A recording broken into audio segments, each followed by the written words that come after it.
Assistant Chief Joseph Rotich was thrust into the limelight when a video of him in a drunken stupor while in official uniform went viral online.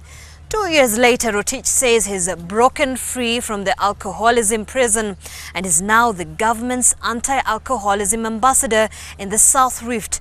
From the front line in the battle with the bottle, he narrates to NTV's Brygettes Ngana his own struggles and the sobering reality of the sheer number of government officers battling the bottle. On a warm mid-morning in Mkulima location in Kuresoi, a community gathers for a session on farming. Their eyes and attention are trained on one of the day's speakers, their Assistant Chief Joseph Rotich. Locals here know him as survivor, but for Rotich, the name means so much more. He has for years been on a battle with a bottle in a fight to retake control of his life. Dusting up from what was a muddy chapter, a struggle to regain his foothold after this 2016 video of him in a drunken stupor and in front of the day's important guest, President Uhuru Kenyatta, went viral. This for him was rock bottom, following more than 2 decades of a harrowing descent into the depths of alcoholism. Sasa ni uchumbo na muelezea ya kwamba lazima nikunywe. Mimi Joseph nilipata tu kwamba the clip ndio iliniambia I was that way.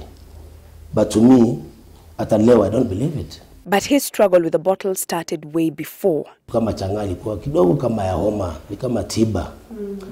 Of course busaa ilikuwa business as usual kwa sababu ukipata ile ugali libaki jana lazima ukamata na busaa. But for 2 years he has stopped drinking and attended a rehabilitation program at the Mathari Hospital, begrudgingly at first, then dutifully. Mimi nikawa kati amongst the first kuwekewa that implant.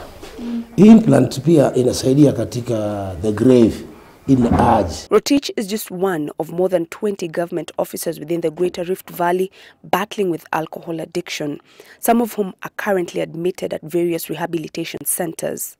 1 or 2 cases, you tell them they require this service for them to undergo that, and they feel what is the need, what is the use.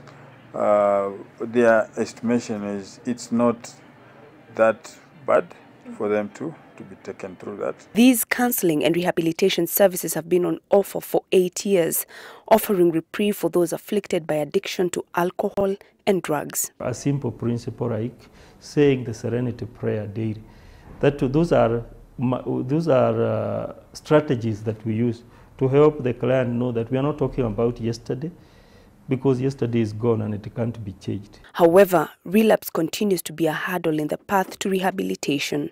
What the public should understand is matters of support, because one of the challenges that alcoholics suffer is stigmatization from the society. Rehab si solution peke yake. Akishatoka pale, ile system isikatike. Kupendwa, somebody feels concerned, anajua maisha yako. Unajua huko wanakuwa concerned sana na kupenda na kujua kweli wewe si makosa yako, you are sick. If you put them back where they were prior to moving, say, to the rehab, the chances of them relapsing back is, yeah. So we consider now which would be the best environment for them to carry on for the success of the whole exercise. For Chief Rotich, his second chance at life through sobriety is a testament of hope to his constituents. Having looked past his nightmare, he now reaches out with a renewed vigor to those still behind the buzz of alcoholism within his location.